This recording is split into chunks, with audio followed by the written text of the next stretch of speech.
Mike.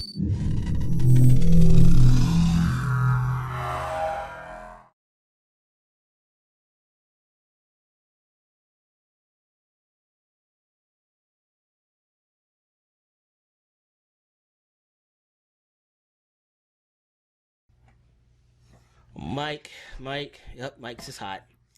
Say something stiff so I can make sure your mic's hot. You ain't got to lean into it. Just check. Mic check. 1, 2, 3. 1, 2, 3.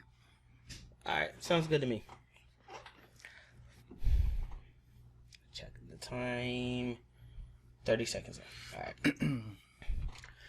Welcome to the Wrestling Replays. Cato here with the Let's Talk About It segment, episode number 6. We are on number 6. Usually I'm by myself. Thank God I'm not by myself no more. If you've ever seen me out, any event, any shows, it's probably with this man right here to my left, my favorite person in the world, one of, to talk wrestling with. NYG. What's up, dog? What's going on, man? How's everything? Appreciate to be here right now. I mean, we're here. We tried to do this like what? 30 so long, man. So long. Finally got everything set up a little bit, so you gotta bear with us. We still gotta, work on a few things, but whatever. It's all good. So it's Friday. We're recording this on a Friday. We did not watch SmackDown, did not watch AEW. So we're going to talk about anything in the world of wrestling that we want to talk about, because that's our show. We do what the fuck we want. So, with that said, where would you want to start? We got a lot going on. Like, where would you want to Let's do it. This is my first time on the show, so something that's been on my mind is AEW. We need to talk about AEW from the start with the new cats coming in from WWE, and I want to talk about that. That's all right with you? Yeah. Let's So okay, the birth of AEW. Let's talk about the birth of AEW. Which we were there. It started. We were there live. First show, Washington DC. The birth of AEW though. Of course, you've seen the Cody Rhodes. You've seen the Elite. You've seen Chris Jericho, and these guys kind of like led the forefront of AEW. Right. As it started in. Right. Now, I'm kind of agreeing with you. AEW seem to be oversaturated with the ex-WWE guys, the Big Shows, the Mark Henrys, and all that, and Taz's, and because I get that AEW is the next big thing after WWE. Mm-hmm. They clearly better than ROH. No offense to ROH fans out there, but it was cool when you had Jericho and Moxley starting it off, right? Right. And then now it's, if you're not in WWE or used to be with them and they let you go, you're coming right over. So you have FTR, which I love the NXT. They weren't used properly out there in WWE on the main roster, but that's a different story for a different day. Yeah. But then, with the Big Show, Mark Henry, and then, I don't even know how we even forgot to talk about this with Andrade. Here debuting, Yo, I talked about this like last week. Like when Andrade first came to AEW, I did the replay show, and I got like a lot of DMs like, "Yo, you forgot to mention Andrade." I'm like, "Nah, I didn't forget to mention him. It's just that when he first debuted with Vicky Guerrero, it wasn't popping. Like, all right, he walked out, no music, said a little speech, and that was it. It was like, I feel like it was a waste of a pop. You know what I'm saying? Like, the crowds are coming back. The pay-per-view was back. He could have debuted at the end of something important, like a title match. He could have debuted at the end of the Battle Royale. But just to walk out on Dynamite, like, for what? Like, there's no oomph. There was no emotion there, no feeling for me. There wasn't, and I think it was just another rush move by AEW to pick up a hot star. Because Andrade, again, Vince was not using him correctly. Okay. At least in my opinion, on the main roster. So Khan is like, all right, we gotta get him. And which is great. Like, you getting these good guys, but then AEW is full of talented people that most of the country don't know about. Right. From the indies. And you give them, it's taking shine away from them.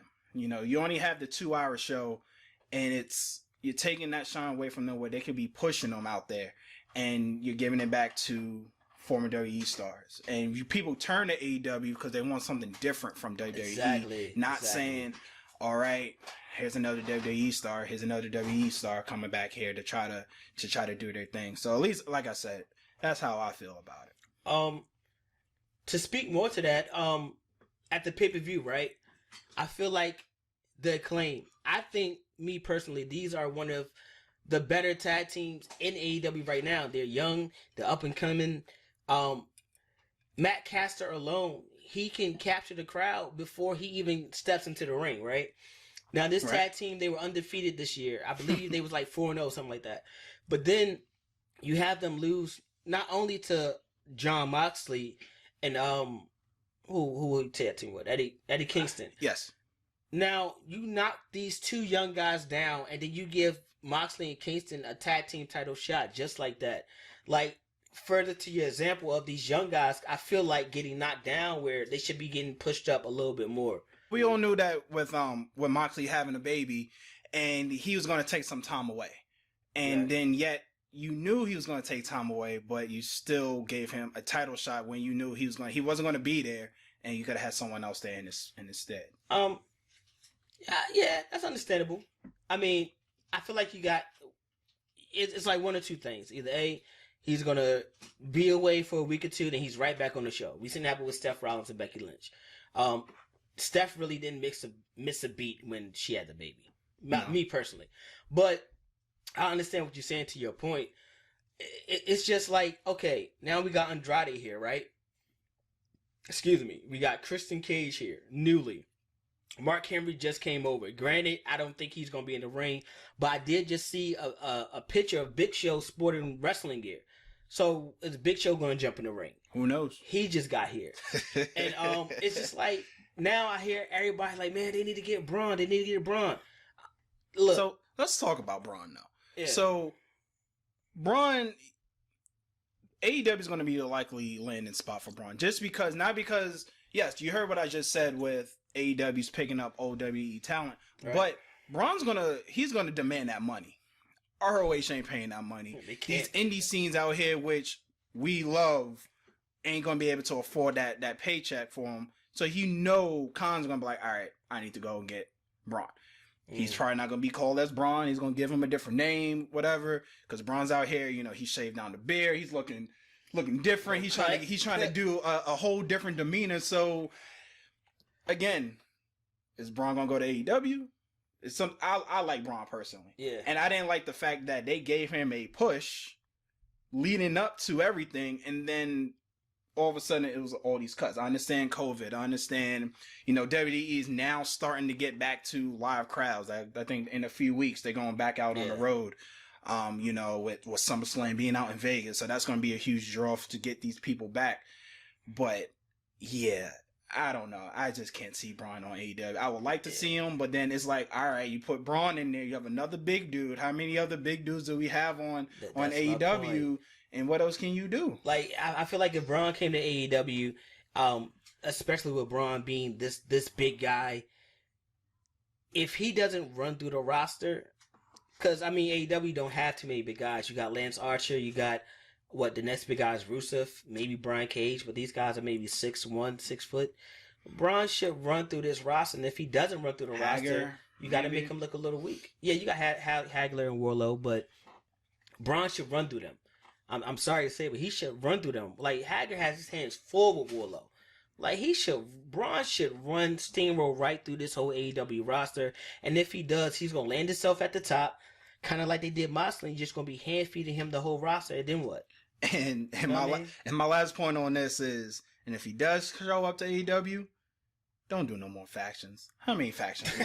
We got too many factions, and it is, we was talking about Private Party, how they was giving them a huge push, and of course, if you don't know NYG, I'm from Queens. I always represent New York. I got my Knicks shirt on, I got my Yankee cup over here. Private Party's coming out of Brooklyn. And they were doing their thing, and then you're going to team them up with someone else. And this is like, you take away from their talent, and then you're sharing that spotlight with other people. Where Private Party, yes, they're young. They're really young. Yeah. But they're really good, too. Exactly. So if you're going to bring Braun over here, don't put him up with no faction. Don't say team him up with someone. Let him do his thing, and let him have fun with that. But, yeah. But speaking of Braun being cut, we also seen a lot of other superstars being cut. One of which being cut was Samoa Joe making his return to NXT. Joe. That was fire. I'm in it. Sorry, my bad. I'm in it. That was fire. That's what I'm saying. Like that type of return, or I guess you would say debut. All right, let's say that's a debut, right? Right. That type of pop you got from Joe returning, it's a type of pop I would have liked from Andrade debut. And the cool thing about that was the rumors was out there that Joe was coming back, and I'm watching it just like the rest of you guys were, and it was like, we know Joe's coming back. And they still had that reaction. Yeah. And it's still, because everyone loves Joe. And it sucks with the injuries that he was going through and not being medically cleared. And, you catch that injury bug. And we all know Joe before WWE down in TNA and doing what he had to do down there and watching him doing crazy stuff. So it's a sad thing that Vince got him so late in his career. But that pop when he came back. And then the first thing later on in the show that I was excited for was... Yeah, he might not be medically cleared to fight, but my man put Adam Cole to sleep. Yeah. straight. Yeah. As an enforcer, was like, all right, Regal, you doing that? Nah, we ain't doing that on my watch. So he's going straight to sleep. I mean, I like the return. I feel like he's one of those guys where he has so much talent, whether it's inside the ring, whether it's at the announce table in the back. Like, he has so much knowledge to give these young guys as well. He's so valuable to the company in so many ways. So I was happy to see him return, because when he was cut, I was like, all right, I don't know what's going on. Between him, Aleister Black, who is rumored to be returning back as well, it was just like, yo, what are y'all doing? It has to be a money situation where maybe they're redoing the contract. I don't know, something like that. But it's great to see Samoa Joe back, though.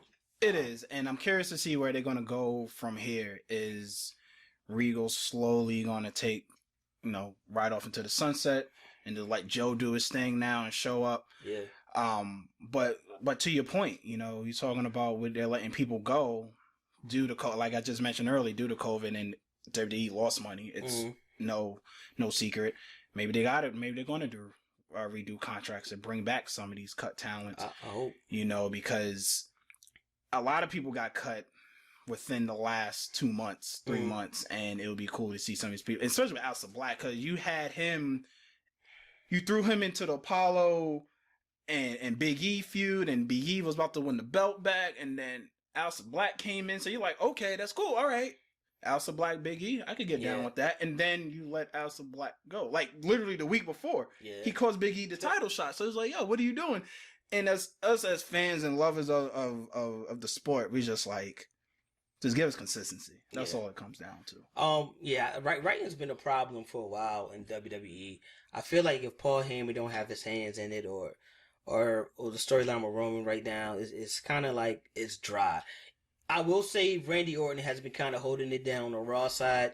His storylines always seem to have been good ever since, the return to Edge a while back. Randy's been on fire with everything that he touched. But with Samoa Joe being in NXT, hopefully that opens up a spot on Monday Night Raw where somebody like William Regal can come in and you get rid of Pierce and Sonya Deville and keep them strictly on SmackDown. And let William Regal take over Monday Night Raw and kind of run it, because the way he ran NXT, it looked good. So hot take right here. You thinking that Regal's going to get called up? I think Regal is going to make a debut on Monday Night Raw. All right, so we got June 18th, 2021. Hot take, you heard it here, and the rest of you heard it here first. I think he's going to appear on Monday Night Raw, and it's going to shake some things up. Closer to like SummerSlam, or what are you thinking? Okay, we got Hell in a Cell coming up, right? And we have a big match with Monday Night Raw with Bobby Lashley and Drew McIntyre, where if Bobby wins, Drew gets no more title shot. He don't have to defend against Drew no more. And I don't know about you. I'm over that. I'm done with that. I'm done with it too, personally. But also, I'm kind of annoyed because Bobby Lashley has never beat Drew McIntyre clean. WWE has never allowed Bobby to beat Drew clean. The first time, interference from MVP. Second time's a triple threat match. And Drew don't even take the fall. You made Braun take the fall. Yeah. Right? Yeah. Now you're fighting in Hell in a Cell where technically it should be nobody be able to make their way in. I'm like, damn, is this going to be where Drew gets his title back, and now this feud is going to go on all the way until SummerSlam? So this is my thoughts on it. This goes back to last year WrestleMania. Yeah. No fault of Drew. Okay. Sorry, not this past WrestleMania, the one before. Mm-hmm. First COVID when they changed it up at the Performance Center. Drew was robbed of that spot of winning that belt. Yes, we all knew he was going to win the belt, but he was robbed of winning the belt in front of the fans. And then he defended that belt and performed during a part of the history. This part of history of the company is going to go down. It's COVID. We don't know what's happening. Luckily, they got the Performance Center, but Drew was out there day in and day out doing what he had to do in front of nobody. Mm-hmm. And I felt like he was robbed of that. So me personally, I don't want him to win. Because there's no one there. I do not want him to win because there's no one there. And again, there's gonna be twice now he's gonna be robbed of really getting up on that top rope and just embracing it, and everyone showing him like, yo, we seen you before. You got cut. You went back to the gym. You worked on your body. You worked on your moves. Worked on your mic talk, and then now you're gonna win the belt again in front of no one. So my prediction is have Lashley win. Have him finally break that streak of not being him cleanly. Let him win and let Drew focus on something else. The stipulation is that he can't fight Lashley again for the belt. Right. Not he can never fight for the belt ever again. Right. Well, to your point though, okay, I get what you're saying. He didn't get that WrestleMania moment of taking in 100,000 fans as you win the title, right? I understand that part. But at the same time, I feel like Drew McIntyre did something at WrestleMania that was huge. Like, him beating Brock Lesnar in the fashion that he did. He dominated Brock Lesnar at WrestleMania. Absolutely. Right after that, he dominated the Big Show. Right after he beat Brock Lesnar after WrestleMania went off the air. Now, for you to, have Drew come out there, and dominate Brock Lesnar, and then the Big Show right after that, even though a crowd isn't there, I think that still is just as big. I know the moment of you hearing the roar and the crowd and all that stuff, that surreal moment he didn't get, right? Winning that title. Right. That damn sure ain't gonna be the last time Drew McIntyre wins a title. You are 100% correct. And I'm gonna put you on in the hot chair right now. Oh man! As someone, I have not been fortunate enough to go to a WrestleMania yet, and I'm going to change that very soon. But as someone who's been to multiple WrestleManias, who's seen people win the belt in person, it's that feeling where you're just so caught up in it that nothing else can match that, nothing else can replicate that. So, are you really saying that yes, he might have beat those people leading up to it, but he didn't have the 100,000 people in an outdoor football stadium, because I believe it was supposed to be at Raymond James down in Tampa. Yeah. They would easily put in close to 80. You don't think that Drew would rather have that to bring in, to start his reign of champion versus, all right, yeah, I beat Brock. Yes, Brock is, he comes in 2-3 times a year, does what he has to do. You don't think he would rather get that feeling of the crowd all behind him versus, all right, I beat the Big Show and Brock in the same night? I think he would like that crowd. But more importantly, would I say, nah, let's push my title reign back until COVID is over? I think he'd rather have that title right then and there, and I'll carry this through the whole COVID versus me not winning it and wait until whenever they say COVID is over, because there was no time frame. Yeah, we didn't know. So I think he would have had it right then and there. He's still get his same pops, later on, whether it's Monday Night Raw or whatever. Nah, those are all good points. So, but let's just get down to this. Who you have won in this match? I want Bobby Lashley to win. Not even for the fact of Drew being robbed or Drew doing something else, but one, I'm tired of seeing Drew McIntyre in this spotlight. Like, he's been in this world title spot, winning, losing for 2 years now? Okay. It's getting kind of repetitive. It's getting boring. I would like Bobby to win so he can move on to a new competitor, which is the whole thing of me happy to have someone like Regal. If Bobby wins, Regal debuts on Monday Night Raw as the new GM or commissioner, whatever they want to name him. Right. His title be, and he could also present a whole new challenge. So I think that would be the best time to do it, because now it's like, all right, who do I fight next? Like, let's look at the Raw roster. Who does Bobby Lashley fight next? No Drew McIntyre there. Who's next on the current roster? That's a good question. I feel like Regal, it may be a time or a chance to bring somebody up. It may be a chance for Kofi to, like, really put his foot down, or maybe a Xavier finally to put his foot down and challenge for Bobby. But even after that feud, you have to bring somebody up or bring somebody new into the fold. And as people who dress up as New Day and was shown on TV as shown on TV on Monday Night Raw back in Baltimore a few years back. Okay. We love ourselves some New Day. Bootios and everything. They're delicious. But I don't want to see that. I don't want to see Kofi, because it's Lashley. You know what's going to happen. Lashley's going to run through Kofi. He's going to run through Xavier. I don't want to see that.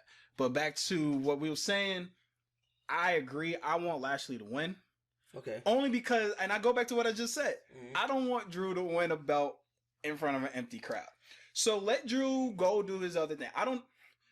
We're going to save that topic for another time. Where where does Drew go from here, and where does Lashley go? Let Lashley win, and then now, because we all know Hell in a Cell, this is late June, we're starting getting ready into SummerSlam season. Okay, hold on. So let's now let Bobby focus on who he's going to fight for SummerSlam out in Vegas, which is going to be bananas, by the way. Yes, sir. At that wonderful football stadium. Man. I wish we can go out there. I don't know if we could or not, but let Lashley do his thing that way. Let Drew figure out. All right, so to be clear, circle back around. You don't want Drew to win, not because you don't want Drew as a champion, yep, but only because you don't want him to win in an empty crowd. Absolutely. So it's fine for Bobby to win in an empty crowd. He's already champ. No, but he won it in an empty crowd. So you saying that Bobby's just less than Drew McIntyre? Not at all. Not at all.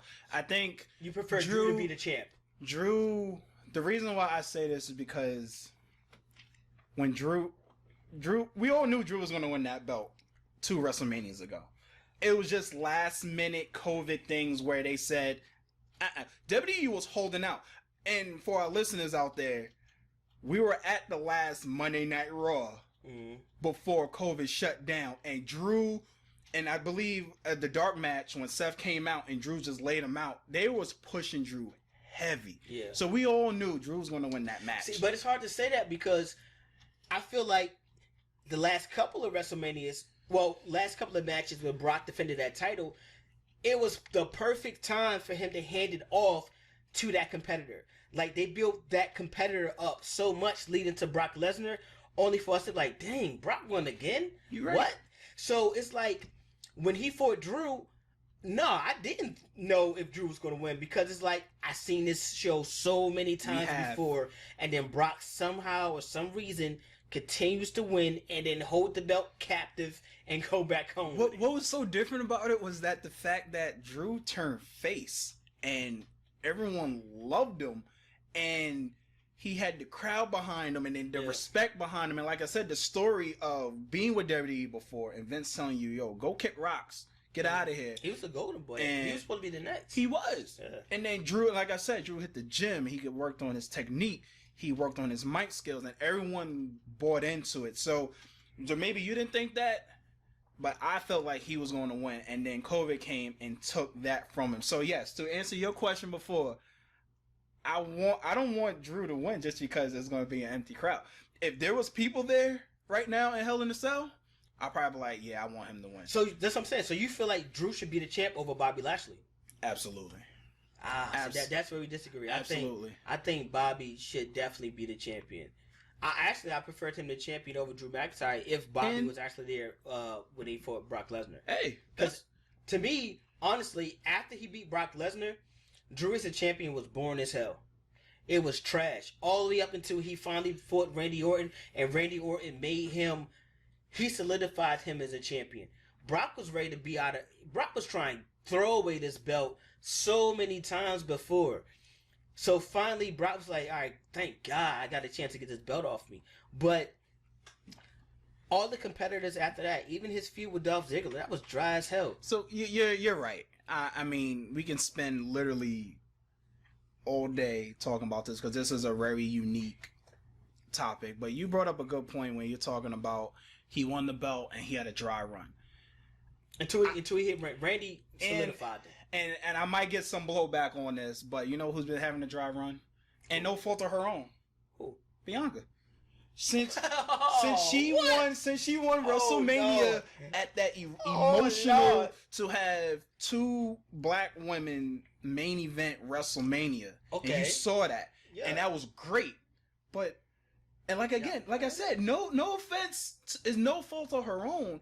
But since then, it's been boring. So yes, Bayley's back now. We all love Bayley, and I love Hill Bayley. I got the side ponytail out of there, got the hugger stuff out of there. Yeah. It works, but it was time for her to grow. And I think you're now seeing her as herself.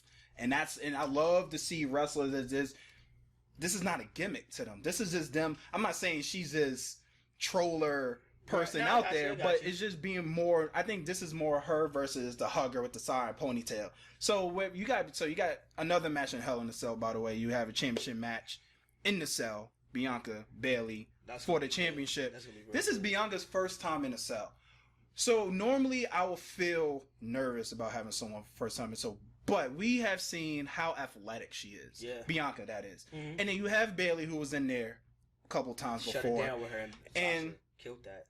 Not saying that Bayley's going to have to carry Bianca because Bianca's needs to be carried, but I think that's going to be a hell of a match in that cell. Okay, now let's go back to what you said about Bianca having a dry run, right?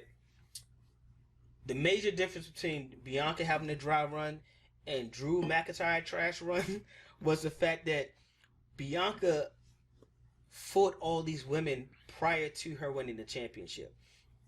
She's when they was building up Bianca to face Sasha Banks, right? She had already beaten the Carmella. She had already beaten the Bayley. So it's like, we're not going to get a new match because it's a brand split and we don't have enough women. So that's why, me personally, I don't think the women's title should be split up because you don't have enough women on both rosters for it to be split up. Now you're cheating us out of the Bianca and Asuka, the Bianca and Charlotte Flair, the Bianca and Rhea Ripley. I was going to say, put some respect on her name. No, that's what I'm saying, because look, she probably wouldn't be fighting Bayley again right now. She wouldn't be having this dry run. She wouldn't have to go back and repeat the match she just lost. If it wasn't a brand split, she would be fighting these new women. And those women over there are like top tier women. Those Shayna Baszlers over there, like, dog, they're like the cream of the crop right now in the women's division. And let's be honest, it's Bayley, Banks, and Bianca on SmackDown. Everybody else, y'all cool. Y'all ain't them. We'll talk about Baszler later because I got some points to talk about that. But with this match, again, Hell in a Cell is opening up for SummerSlam. You starting putting in the storylines, which is different. Which is different. What you want Hell in a Cell to open things up. So for my prediction for this is I want a hell of a match. I'm gonna see I think we're gonna be in for a treat, fellas and ladies. Fellas and ladies. You saw what I did there. But we're going to see a hell of a match. Yeah. But I just want Bianca to just take care of Bayley, focus in on SummerSlam. Hot take right here for me now. Mm-hmm. Talk to me. A little birdie been saying that a certain person was down there in the Performance Center. I heard. She's a mother now. Congratulations, and she might be in the Performance Center getting ready for some stuff. Maybe she. Not saying that she's going to fight this person at SummerSlam, but maybe she can make an appearance at SummerSlam. And I'm talking about Miss Becky Lynch to come back here. And I would love to see a Bianca and Becky and let her come back because you got to think she didn't lose the belt. Nope. She gave it up because she wanted to be a mother. She gave up the Raw belt. She gave up the Raw belt, yes.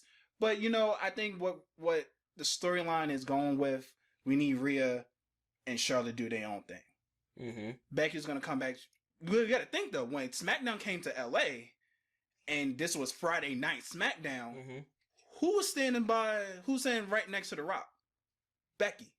This is Becky owns SmackDown, so I'm thinking that she's gonna come back to SmackDown and say, "This is my show. I'm back. head bitch is in charge. I'm back here, and she's taking that belt. Okay, and guess what, right? Let's say she comes back to SmackDown. Let's say they fight. Let's say Bianca beats Becky. Which she will. Okay, but my prediction. But look, check this out. Where does Bianca go from there? It's still the brand split hurt the women more than anything because it's like you see we can get better matchups with the women tag team titles because they're jumping brands. Granted, we don't have that many women tag teams, so that kind of sucks. I feel like NXT should be incorporated in the women's tag team because they got some good teams down. I agree. Well, not down there, but over there. Over there. I think the same thing should be with the women's championship. Let them jump around from brand to brand because I do want to see Becky and Shayna Baszler. I do want to see Becky. Becky has unfinished business with Asuka. First of all, you got to come back and defeat the person that you gave the belt to, right? Then you got to go beat up the champion. Then you turn into the man again, and then you run through everybody else. See, you bring up a good point. What's that? And you say yes, Becky needs to beat Asuka. What in the world did Vince do to Asuka? What did Asuka do for her to get buried? Talk about it. Buried the way that she's been getting buried. It's like she came in, NXT. Again, we were able to see Asuka early on in NXT up in Hartford County, Maryland. That's where we're not in Hartford County, Maryland, but we are in Arundel County, Maryland. But about an hour north of here, we was able to see NXT a few years back, and Asuka was there. And she's coming from NXT undefeated in the Raw. She had Charlotte Flair's number, and then I don't know what happened. Nobody fears Asuka. She won the belt. She won the tag team belt. And then, circumstances outside her control, she had to, they took the belt from her, but the tag team title from her. But then it was just like, what are we doing with it? Well, it's like this. It's like, Rhea Ripley has beat Asuka, 3 times in a row now, right? Excuse me. On Raw, triple threat match, Asuka took the fall, and she took the belt from her. But let's go prior to that, right? Shayna Baszler, that Elimination Chamber match, ran through everybody. Putting the women to sleep early. And you know who else got ran through in that match? Asuka. Yep. Like, hold up. If anybody thought it was going to really put up a good fight, give me 15, 20 minutes or something like that, it would have been her and Asuka at the end. But Shayna made quick work. It was like, okay, now Shayna's a chump. And more burying, my girl Shayna is scared of a doll.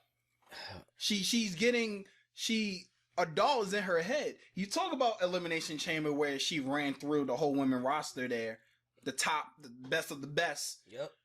And then you're scared of a doll now? Yeah. But which I'm great that I'm happy to see Alexa Bliss back out there. Finally. Doing. How long has it been? It's been like a year and a half since she done the Twisted Bliss. I feel like it was lost with what to do with her. I don't know if maybe finally she was cleared to do her finishing move, or whoever behind the scenes was like, you can finally do Twisted Bliss again. But people have been talking about it's been over a year since she did a Twisted Bliss, which I'm great that she's doing, but it's at the expense of you take Baszler and you kind of made her soft with her tag run with Nia Jax. And now she's getting head nightmares from a damn doll. Yeah. All right. Personally, right? We got this new Alexa Bliss. I don't want to see a Twisted Bliss from you. I want you, if you're not doing Sister Abigail, I want you with some little crazy little finisher move, arm bar. I don't care, something. But I don't want any reminder of the Alexa Bliss that you was before you turned to this dark side. That's one. 2, I want Alexa Bliss. The Fiend turned Alexa Bliss into this, right? I want you, now that you feel like you have more power than the Fiend, so you let him go to show like, yo, I'm more powerful without you. I want you to show that by, taking over one of these women and bringing them to the dark side with you. And maybe that's where we can be going. We can be going with this stuff. And you talk about you don't want her doing the Twisted Bliss. I get that. But come on now, Alexa Bliss is like 5'1", 5'2". There's no way she's doing the Sister Abigail on Baszler. What about a Mandible Claw? Who's an MMA champion? What about a Mandible Claw? we can do something like that. Yeah, that. You can do something like that. I'm on page with you with that, but that's, with the burn of Asuka and the burying of Baszler I'm not gonna say Shayna's getting buried yet. It's the shovels is out. The shovels is out. The shovel is out. But we got another women's championship match, and we got Rhea Ripley and Charlotte Flair. And Charlotte came back. She's doing her. Charlotte is the queen. She's going to do whatever she's going to have to do. But I like this different role that she's in, because people expected her to come back and be like, all right, Vince is going to give her the belt again. Vince is going to do this. But then put her in a crazy rivalry with Ripley, and it was cool. As we all know with NXT, when Ripley first came on NXT, they was calling her the next Charlotte Flair. Right. And then she hated that. She hated it. That's why she cut off her hair. That's why she got into the metal and a biker look. Switched it up because she's like, I'm not Flair. I'm better than Flair. So the fact that we're now, finally, they brought up Ripley, which we all said that should have happened a long time ago. Yeah. You finally bring her up, and you having these battles, and they're going to fight. So my prediction for this is that, again, Ripley needs to win. Ripley needs to win and take that into SummerSlam, and we need to focus on something else. It's been a good rivalry. It was a good Charlotte doing a new role of building someone up, and the fact that she's doing it with so much humility is like, you are a veteran now. Like, you are. Yes, you talk about what Stephanie McMahon talking about, the women's evolution. You came in, you started a new change, but now you're bringing up the younger folk now. Well, this is my thing though, right? We already seen this rivalry before when Charlotte, went to NXT, won the NXT title. And then who she beat in NXT? She beat Rhea Ripley. She beat Rhea in that feud. So I feel like Rhea Ripley is now a little bit better than she was, a few years ago when they first did that rivalry thing. But it's like the roles are still the same. Charlotte is still the heel. Ripley is still the face that's trying to prove herself. She still feel like she has to prove to beat Charlotte Flair, right? But the same question that I posed to you with SmackDown side, it's the same question that I'm going to have to pose to you now on the Raw side. If Rhea Ripley beats Charlotte Flair clean by herself, 1-on-1, in a Hell in a Cell, she already beat Asuka 3 times. Shayna Baszler is running around scared of Alexa Bliss and this dog. Who is next for Rhea Ripley because of the brand split? It ain't nobody, bro. But that leaves. I'd rather have that thinking who's she gonna fight next. What's gonna happen? Because then that draws the curiosity. Oh, are we gonna bring up someone else from NXT? Are we gonna bring someone else new? Versus Charlotte beats Rhea, and then now all that build up you did for Rhea. It's not over. It goes to the wayside because you just said, yes, Rhea needs to prove herself. So that's why she needs to beat her cleanly here in this match. So then now you're like, shoot, she just beat Charlotte fair and square. This is it. And now we can push her towards SummerSlam. I'd rather have the unknown of who's Ripley going to fight next versus, all right, Charlotte beats her again. So you had Charlotte building her up, and then when she's at the top, you take the chair out on her, and she falls, and then Charlotte wins. See, but I don't think she's going to fall. But to your point, right? Right. I do want to see Rhea Ripley beat Charlotte Flair clean. I don't have an issue with that at all. But I would like to see Charlotte Flair win at Hell in a Cell, win the title, and continue to build this rivalry. Because honestly, this is one of the best storylines going on Monday Night Raw. They kind of need this to actually keep going. And I would like this to cap off at SummerSlam. Something to carry this match, something to carry this feud out. Rhea can take the title back at SummerSlam, I don't mind. But it's like, if she wins right now, Hell in a Cell, beat her clean, I understand. It's cool to, have a problem where it's like, now who do I fight next? If you bring someone up, who do you bring up that Rhea Ripley just haven't fought in NXT? You got to remember, she's fresh from NXT, so she's beaten those women within a year already. So I don't want you to replay another feud when you already got something really good going on right now that's cooking.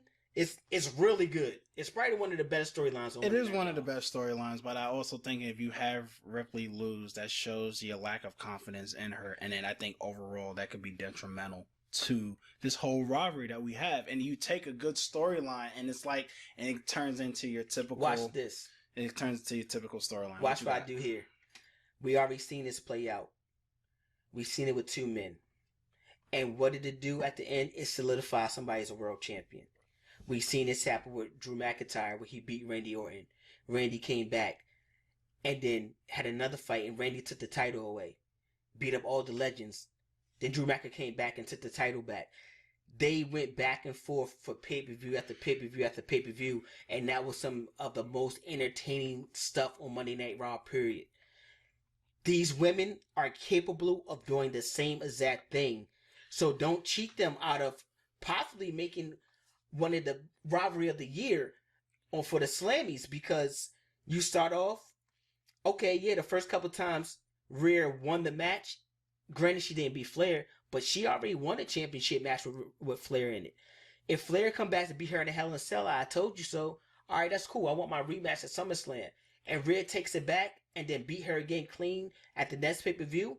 Well, I think that'll be like Clash of the Champions, so that would be a perfect pay-per-view if September, that is October, it. Right. Okay, so that would be the perfect pay-per-view. Now I'm solidified, and guess what? It gave us time to forget about maybe the Gonzalez or Dakota Kai or whoever they want to bring up from NXT or possibly bring over, because around that time it's the draft.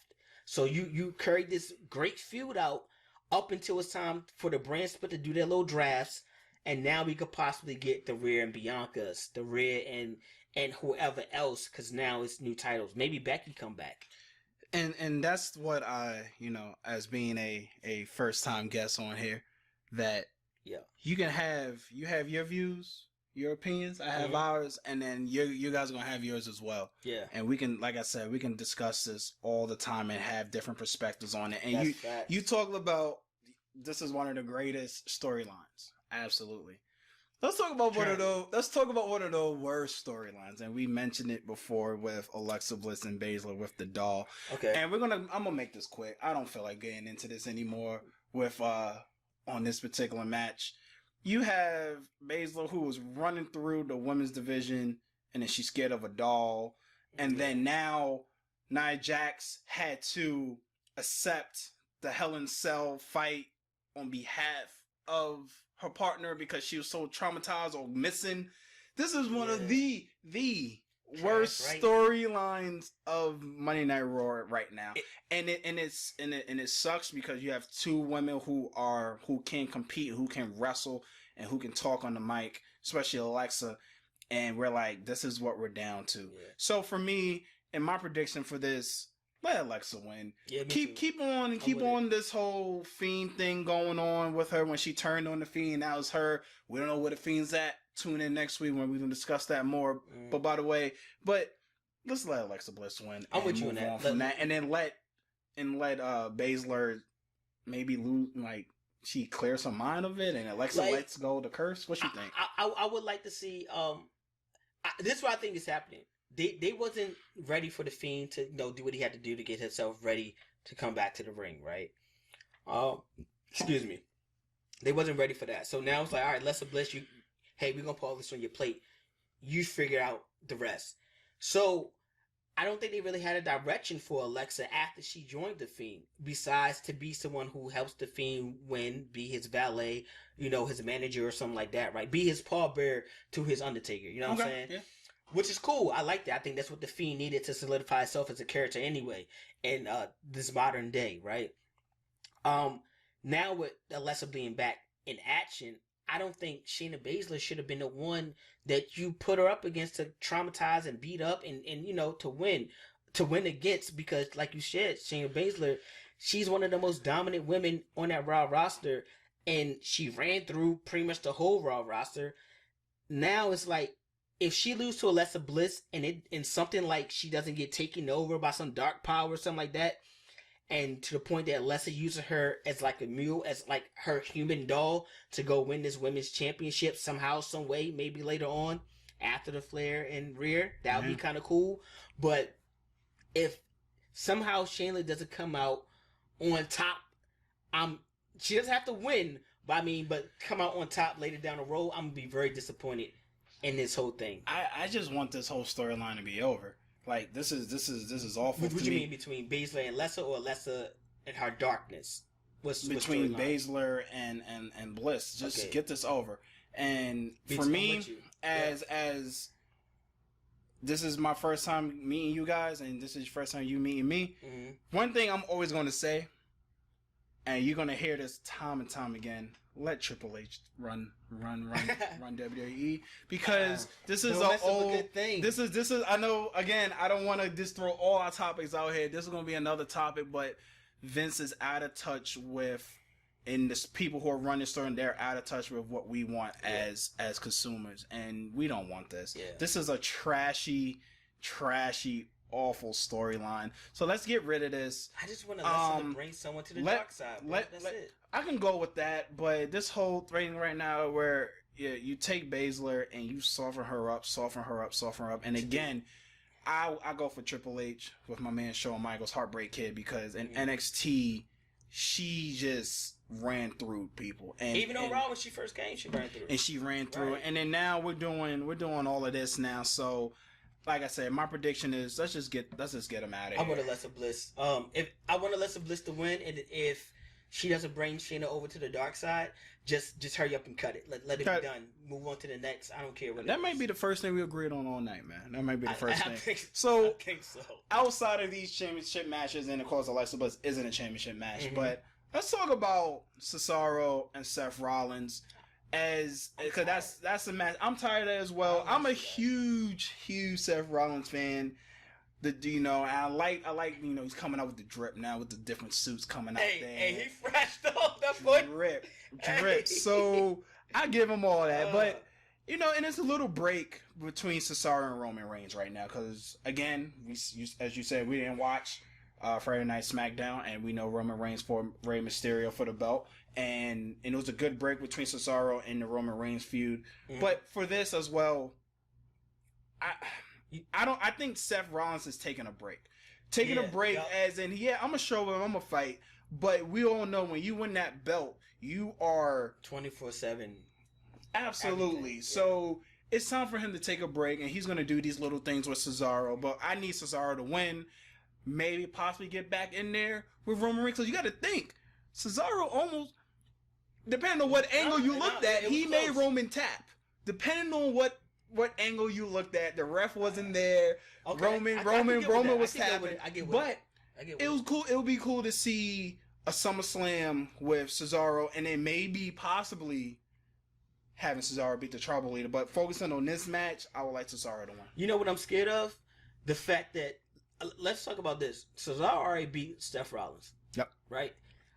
I hope this isn't a situation where they built Cesaro up so hard and so fast to make him look so strong, like he could beat Roman Reigns, only for Seth Rollins to come back and beat him and take all this rub back and him to go in and fight Roman for the world title. And that's why you need to have Cesaro win. Yes, I know Seth been these blind attacks, doing the stomp, the curb stomp on the entrance ramp, and doing all these things and whatnot. And I like the fact that Cesaro came in, he was the Swiss Superman, and he was a good face, and then he turned heel, and then he was in with Sheamus, and they won the belt, I believe, and then the bar, and then he's kind of turning back face, and people's loving him. And you got to think, when these guys fight, there are old, I don't want to show my age, but there are old videos of Cesaro and Seth Rollins fighting, like in gyms. So they know each other in and out. So we know we're going to get a hell of a match as well. Yep, the chemistry is The there. They just know they're going to be able to feed off one another. But at the end of the day, Cesaro needs to win. Seth, we're going to figure something out with you. We need to rebrand you. When he came back this last time, as someone who, as people who were there when Rollins came back from his tearing his ACL, and that pop was there, and he came back this time, and he's still the Messiah. I need that Messiah thing to go. The Messiah thing is done. Need that to roll out. Do something different, but overall, I would like Cesaro to win. Head back into SummerSlam, go towards Roman Reigns. Let them do whatever they need to do. I don't want to take all our thunder from next episodes, but we got some good thoughts on what we're going to think about what's going to happen with Roman Reigns with SummerSlam. But Yeah, I think I pick Cesaro to win this. I would like to see Cesaro to win. But speaking of people who got great chemistry together, Hell in a Cell, we got Sami Zayn and Kevin Owens again for who knows how many times. Now, look, they got great chemistry. They put on great Best matches. friends, they was in each other's weddings. Exactly. Best the men. promos are awesome. But dog, don't keep feeding me this Sami Zayn and Kevin Owens. Man, just team them up. Put them back together if you're gonna do this. I'd rather them be a tag team. And if you're gonna do a tag team, then you need to. We all know that Kevin Owens is a hell of a heel. I guess is that a thing? Is that a thing to say? Okay, he's a hell of a heel. Perfect heel. But yeah, either you need to stop this because we've seen it time and time again in NXT when Kevin Owens flipped on. He was the first one to flip on Sammy, or end it or have them team up and then let them both be heels because we all know Sami Zayn is a better heel, and I think and I also feel like they're doing an injustice to Sammy because if he was not as great as he is on the mic, I think he would be buried somewhere and not doing anything. But he comes out and he can talk. Even when he was out for those months and months, he came back. He got back on the mic, and people was gravitating right back towards him. That's why I can't wait. And it's so hard to determine all these things because we're watching it from screens. Yeah, you know, you can't really feel the energy. You can't feel the energy. But live starting next month, baby. Live shows is here. You know, got SummerSlam in Vegas, and then that's going to be there. And then after that, hopefully we start getting back to the Raws and the SmackDowns in persons, which Baltimore, DC, we get several of them a year, and we're always there. So it would be great to be back in that atmosphere and to see it, but I'm over this feud. So my pick, man, I don't have no coins. I don't have the coins on me. I'm more of a Owens fan. Fight Owens, fight. I'm going with Kevin Owens. When that match come on, I'll probably go be refilling my plate. Not that it's going to be a bad match. It's going to be a great match. But honestly, I would like to see them as a face tag team only for the fact that I want to see them. Face tag team. Yeah, only because I want to see them fight the Usos. I think the Usos versus Kevin Owens and Sami Zayn would be crazy. They all can talk in the ring. They're all good. Like, that rivalry, like, let that stretch for like 2 months. That would be great. That would be great. But just like, so then you would rather see them over Street Profits where the mic, if you're talking about Mike and Mike, I understand. I think the wrestling ability will be better between the Usos and Sammy and Kevin. But I think what the draw you have between the Street Profits and the Usos would be. Nah. Listen to what I'm saying. Give me all that. Because now we're going to have 3 awesome tag teams on SmackDown. Remember this stupid split? I can't get my New Day guys back over there in the fold. You know what I'm saying? So hell yeah, give me the Usos and Street Profits. Of course, that's gonna be fire. Which it was before a couple weeks ago. Exactly. Give me the Usos, Kevin Owens and Sammy. Give me Kevin Owens, Sammy, and the Street Profits. That's all gonna be fire. Between those 3 guys, you probably have a rivalry for those 3 teams for a whole year filled out. For a whole year. If you do it right, you absolutely and it's gonna all be good matches. Imagine a triple threat tag team match with them. You talking about Dudley's, Hardy's, and Edge and Christian when they tore the house down with TLC. These dudes would. Oh my God, bro! Can you imagine a triple threat with these guys? Come on. Just remind me, who is the SmackDown tag team champions right now? It's Rey and Dominic Mysterio. Rey and Dominic Mysterio. And we're not talking about them at all. And you notice that we didn't say one word about them? I forgot. So what did you say? You forgot. And I know we weren't the only ones who had to think about them. I thought it was my cup. It wasn't my cup. I just forgot. Like who were the champions?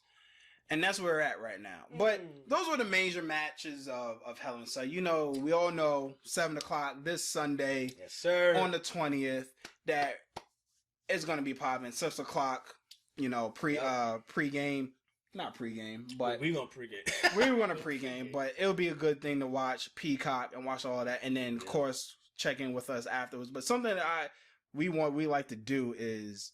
We want to mention some indie factions around here, some indie corporations, and then let's get right with it. So for us, I'm pumped. For us, I'm pumped. Like I said, we're out here in the DC area of we call it the DMV, DC, Maryland, Virginia. We're out here in Maryland, And something that has been that I gotta say you put me on to was MCW. Yes, sir. Maryland Championship Wrestling. Yes, And sir.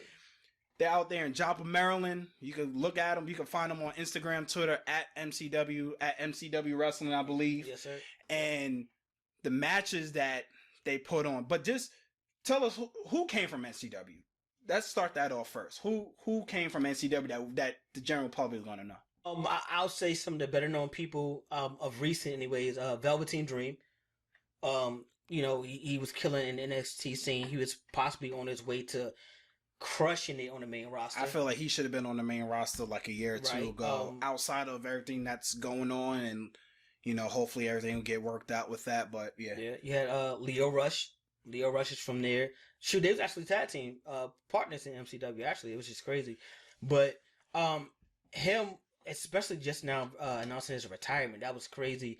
But I understand exactly why. With the premiere on AEW, again, another WWE person on AEW. But yeah, he was. Yeah, he actually came out for the I was about to say the Royal Rumble, but we don't want to say that. But yeah, he came out. He had a good pop, and I believe he got hurt in that match, and that's what led to him. And then he wants to focus on his rap career and his family. And he's from the area, so Leo, man, heads up, man, for real. Yep. But yeah, MCW, I can't wait to see them live. And live, you mentioned it live, and finally. I was going to do it in my rock voice, and finally, but I don't have that. But July 24th, Joppa, Maryland, MCW Resurrection. MCW is back. So people, please, if you are in the DMV area, you in the Richmond area, you in Delaware, you in Pennsylvania, please come down here. Check out MCW Resurrection. Tickets haven't gone on sale yet, but that's why you need to go follow them on Twitter, Instagram. Go on their website, find out when the tickets are, because your boys will be there front row. I guarantee it. Yep. We will be there checking them out. But I don't know if you mentioned this in the past to your listeners, but you did some training, did some wrestling, did some stuff. You had a chance to meet certain people from MCW, and one of the tag team champions, Rush Hour. You actually was able to hang out with one of the Yeah, we actually tell me about it. We trained together for a little bit, and who? Tommy from Rush Hour. Okay, we trained a little bit, and I remember training with him. And I was like, "Nah, bro, like you supposed to be somewhere else. Like you supposed to be somewhere bigger than this." And then shortly after that, he started making his moves, and he ended up in MCW. I'm like, "Yeah, now that makes sense. This is where you're supposed to be." Because he's young too, bro, and he got all the tools. It's crazy. He had all the tools. And I seen him like, yo. That kid got it, and sky's the limit for him, man. I hope he keep pursuing his dream and go further and further in the business. But like you said, with us being there live, right? I want to do some type of giveaway for one of the fans there in attendance. I don't know how I can do it. I don't know if I should do like a raffle or maybe contact MCW, like, yo, we're trying to do a giveaway for one random fan, like some merch or whatever at the live arena. That would be kind of dope. But I don't know. That would be cool. And then maybe our listeners could help, hit us up at the wrestling replay at gmail.com and give us some ideas. But I think that would definitely be something worth looking into. Yeah, I think that'd be cool. We definitely want to get show back. And now that shows are opening back up, people are eager, not just for WWE and AEW. Even though AEW been having people for months now, but now they're traveling outside of Jacksonville. WWE is traveling now. They're gonna be traveling outside of Orlando and Tampa area, but people are eager to see some wrestling. People are eager to be back. Definitely. I was lucky enough to go to a sporting event a couple months back, and it felt wonderful to be out there. So now I get to go to a wrestling event. That's gonna be 10 times the way that I felt the other day. So, hit us up on Twitter, Instagram at the Wrestling Replay, and then our email account at the Wrestling Replay at gmail.com, and then we figure something out. But any lasting things before we head out here for Hell in a Cell? Nah, bro, man, I'm ready to go ahead, dive into this SmackDown, dive into AEW, and do the replay for SmackDown and AEW. Probably drop that a little later on. So yeah, that's about it, man. This is a great episode number 6. So let's talk about it. Plenty more to come. So How you feel, NYG? First show, man. First show, man. In the I got some jitters to get out of there, but I feel good. I appreciate you having me here. I'm here to stay. This is gonna be a every week occurrence, and we just out here. You just got two fellas out here talking wrestling. So if you topics that you want us to talk about, you got questions you want us to talk about, we're trying to in the works of getting some people to come down here just to bring a different perspective, get some actual wrestlers down here coming out here talking to you guys out here. Whatever you want, talk to us. To let us know how we doing, and we appreciate that. But I'm all good. Let's watch Hell in a Cell on Sunday the 20th, 7 o'clock, Peacock. Watch that. All right. So from the Wrestling Replay, I'm Cato. NYG. We signing out of here. Peace. Yo.